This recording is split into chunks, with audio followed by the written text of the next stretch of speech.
pernahkah Anda dilarang berkata jangan kepada anak Anda? Atau pernahkah Anda mendapatkan nasihat untuk tidak takut kepada siapapun kecuali rasa takut itu sendiri? Sekilas, ucapan-ucapan itu terasa syarat hikmah dan bijaksana. Namun, jika dicermati lebih dalam, ungkapan-ungkapan itu bertentangan dengan ajaran Islam, bahkan menjurus kepada kemusyrikan. Saat ini, ungkapan-ungkapan itu marak ditemukan dalam program-program pelatihan motivasi, baik motivasi pengembangan diri, motivasi pengasuhan anak, motivasi marketing, dan berbagai pelatihan lainnya. Ungkapan itu berpusat pada satu ide, bahwa setiap manusia punya potensi energi spiritual yang tidak terbatas. Segala ungkapan dan perasaan energi yang dinilai membatasi diri seseorang harus dihilangkan. Termasuk yang harus dihilangkan adalah ucapan la haula wala quwata illa billah.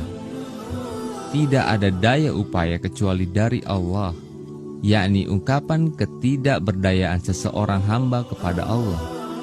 Semua ungkapan tersebut berasal dari ajaran New Age Movement atau gerakan zaman baru. New Age Movement adalah gerakan perlawanan agama-agama pagan terhadap agama-agama langit. Yang dimaksud agama-agama langit di sini adalah Islam, Yahudi, dan Nasrani. New Age bergerak di 3 cabang: pemikiran, spiritualisme, dan pelatihan-pelatihan. New Age dalam bentuk pemikiran tidak berkembang di Indonesia, dikarenakan bertentangan langsung dengan ajaran-ajaran Islam. Tetapi, New Age dalam bentuk spiritualisme dan pelatihan-pelatihan berkembang pesat di negeri ini. Spiritualisme dalam New Age adalah spiritualisme tanpa Tuhan. Bentuknya berupa campuran praktik-praktik agama menggunakan argumen-argumen yang seolah-olah ilmiah. Jika Anda pernah mendengar buku semisal Law of Attraction atau buku berikutnya dari Rhonda Byrne, itu sebenarnya bukanlah buku ilmiah, tetapi buku yang sifatnya akidah. Sebagai buku akidah, maka ketika kita meyakini salah satu saja, itu sesungguhnya merupakan fitnah syubhat. Fitnah syubhat yang sangat-sangat fatal akibatnya bagi iman kita. Salah satu penyimpangan dalam ajaran New Age adalah ajaran berdoa dengan suara dikeras-keraskan, memohon dengan detail, dan menggunakan visualisasi. Dalam hal doa, kita mendapati hal yang bertentangan. Jika dalam agama ini kita diserukan untuk berdoa dengan nidaan khafiyah, menyeru dengan suara yang lemah lembut, dengan tadharru, merendahkan diri di hadapan Allah Subhanahu wa taala, kemudian meminta yang pokok-pokok, tidak meminta dengan sangat detail, tidak melakukan visualisasi sebagaimana kita dapati dari riwayat Abu Nu'amah radhiyallahu anhu, bahwa keduanya itu dilarang keras dan termasuk berlebihan dalam berdoa. Tetapi hari ini kita menyaksikan banyak dari saudara kita yang justru ketika berdoa itu dikeras-keraskan suaranya, kemudian didetil-detilkan, dirinci-rinci, bahkan visualisasi bila perlu pakai gambar. Ini semua adalah contoh-contoh betapa New Age Movement dalam cabang spiritualitas itu sudah merasuk kepada kita. Hal yang paling berbahaya dari gerakan New Age adalah kegiatan-kegiatan pelatihan atau training. Hal ini menjadi berbahaya karena para trainernya sendiri tidak mau masuk ke dalam gerakan New Age. Tetapi, tanpa sadar, mereka meyakini dan menjalankan akidah New Age secara perlahan. Ibarat pergeseran itu kalau cabang yang ketiga itu seperti ini.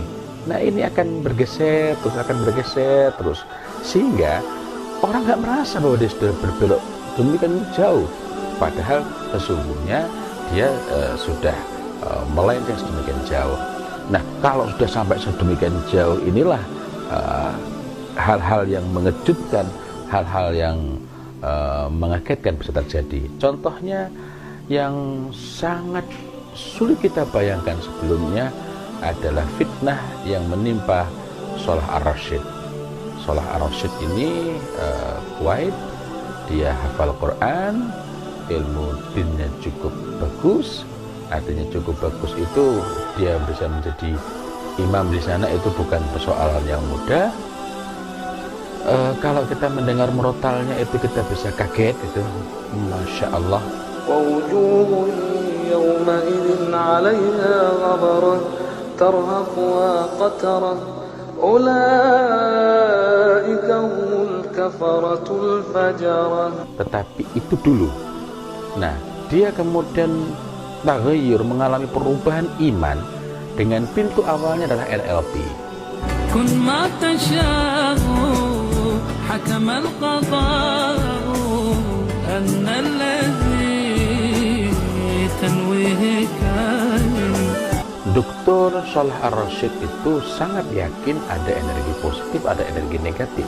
Sedemikian kuatnya keyakinan itu sehingga menjadikan dia meragukan agama ini, sehingga dia menolak sebagian dari agama ini. Sehingga jika kita memperhatikan ucapan-ucapannya melalui berbagai media termasuk Twitter, kita dapati betapa dia sangat mengecam orang berdoa. Contohnya ketika orang mengatakan misalnya la ilaha illa anta subhanaka inni kuntu minadz zalimin, atau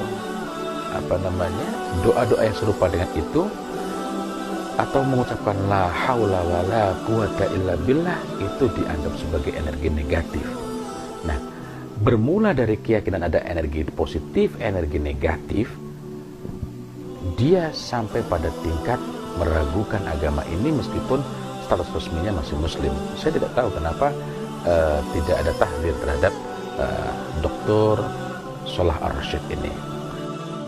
Berbagai training berbasis New Age menjadi semakin berbahaya karena memiliki ratusan cabang-cabang yang lebih samar. Apalagi, training-training tersebut dijelaskan dengan istilah-istilah ilmiah. Karena berbungkus tadi saintifikasi, pseudoscience, kemudian mixing theory.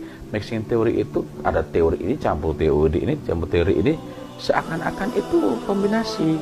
Atau displacement theory. Displacement theory itu penjelasan tentang otak kiri, otak kanan itu ada dalam kedokteran. Tetapi otak kiri, otak kanan dalam kedokteran itu berhubungan dengan fungsi kendali tubuh, bukan berkenaan dengan berpikir runtut, sistematis. Yang sisi lain adalah intuitif dan lain-lain. Salah satu bentuk saintifikasi New Age Movement bisa dilihat dalam buku The True Power of Water. Buku ini sempat marak di Indonesia. Di sana disebutkan, molekul air bisa berubah-ubah dan menjadi obat hanya dengan ucapan kata-kata positif. The True Power of Water, terbitan dari Bandung. Seakan-akan kalau kita mengatakan sesuatu, air itu berubah jadi kristal. Bayangkan, what happened? Apa yang terjadi jika air berubah jadi kristal? Bisa sobek tenggorokan kita. Tapi orang mempercayainya. Dan orang meyakini, padahal ini tidak memenuhi syarat ilmiah. Syarat ilmiah itu adalah examinable, dapat diuji kembali, dapat diteliti kembali dan menghasilkan hasil yang sama. Tetapi ini tidak. Jadi seakan-akan kalimat kita menjadikan air itu berubah jadi kristal, dan kristal bentuk tertentu menjadikan kita cepat sembuh atau sehat atau sukses. Nah, sehingga akhirnya orang mengatakan, saya sukses karena air berubah kristalnya. Tidak peduli itu ucapan dukun, ucapan pastor, ucapan biksu, ucapan alim, yang jelas itu mekanismenya airnya berubah kristalnya. Jika paganisme terdahulu menjadikan berhala sebagai sesembahan, maka paganisme New Age adalah menjadikan diri sendiri dan alam raya sebagai Tuhan. If you have a strong will, jika Anda memiliki keinginan yang sangat kuat, maka berhala kedua, yakni semesta ini akan berkolaborasi untuk mewujudkannya. Para trainer pelatihan pengembangan diri pada umumnya menelan mentah-mentah teori-teori yang mereka dapat dari penulis-penulis barat. Mereka mengadopsi semua teknik pengembangan diri tanpa dikritisi. Walaupun hal-hal tersebut bertentangan dengan akidah Islamiyah. Perkataan seorang muslim pun jika itu tidak ada dasar nasnya, maka dia tertolak. Wa syarrul umuri muhdatsatuha. Apalagi ini datangnya dari non-muslim, dari agama yang lain. Bagaimana kita dapat mengatakan bahwa ini adalah riset yang menunjukkan bahwa teknik berdoa ini, merinci-rinci doa itu akan membuat doa kita lebih mudah dikabulkan. Ini menganggap bahwa Allah Ta'ala tunduk kepada mekanisme. Na'udzubillahi min dzalik. Panjang pembahasan kalau kita kupas tentang masalah ini, tapi intinya bahwa ini bukan cuma sekedar masalah pengembangan diri, tetapi ini masalah-masalah yang terkait dengan akidah, Allahu a'lam bishawab. Faktor utama penyebab hilangnya sikap kritis di kalangan praktisi pelatihan-pelatihan berbasis New Age adalah adanya baiat. Meskipun tidak dinamakan baiat, tetapi kebanyakan training mensyaratkan pesertanya untuk meyakini semua yang disampaikan para trainer. Di dalam berbagai training itu, langkah awal adalah baiat. Meskipun tentu saja istilahnya bukan baiat, melainkan pernyataan bahwa saya yakin, saya menerima apa yang serupa dengan itu. Saya yakin saya menerima itu merupakan kalimat-kalimat baiat. Dan itu kita dapati dalam sejumlah training-training yang berbasis New Age Movement, meskipun trainernya mungkin tidak menyadari itu. Di antara ciri-ciri trainer New Age adalah mengagungkan diri sendiri, menjadikan keinginan, pikiran, dan gagasan sebagai penentu utama kesuksesan, dan juga menggelari diri sendiri dengan gelar-gelar yang hebat dan luar biasa. Padahal Rasulullah Shallallahu Alaihi Wasallam mengatakan, kagum terhadap diri sendiri atau ujub bisa menjatuhkan seseorang kepada kebinasaan. Menggelari dirinya dengan sebutan-sebutan yang wah. Jika para salafus soleh itu menggemari sebutan-sebutan yang tawadhu, yang rendah hati, maka dalam New Age ini yang kita dapati adalah ajaran secara langsung untuk menggelari dirinya dengan sebutan-sebutan yang wah, sebutan-sebutan yang hebat, dan kita tidak mendapati asarnya kecuali dari zaman jahiliyah. Di antaranya adalah gelaran yang disematkan oleh Amr bin Hisham alias Abu Jahal kepada dirinya sendiri, yakni Al-Azizul Karim, Ad-Dukhan ayat 49. Dan nanti Allah Ta'ala akan olok, akan ledek, akan hinakan Abu Jahal di neraka dengan sebutan Al-Azizul Karim, yang perkasa mulia. Dan hari ini kaum muslimin yang mengikuti training itu banyak menggelari dirinya sendiri dengan sebutan-sebutan yang wah, inspirator hebat, motivator nomor 1 dan sejenisnya. Mereka mengajari untuk kagum pada diri sendiri.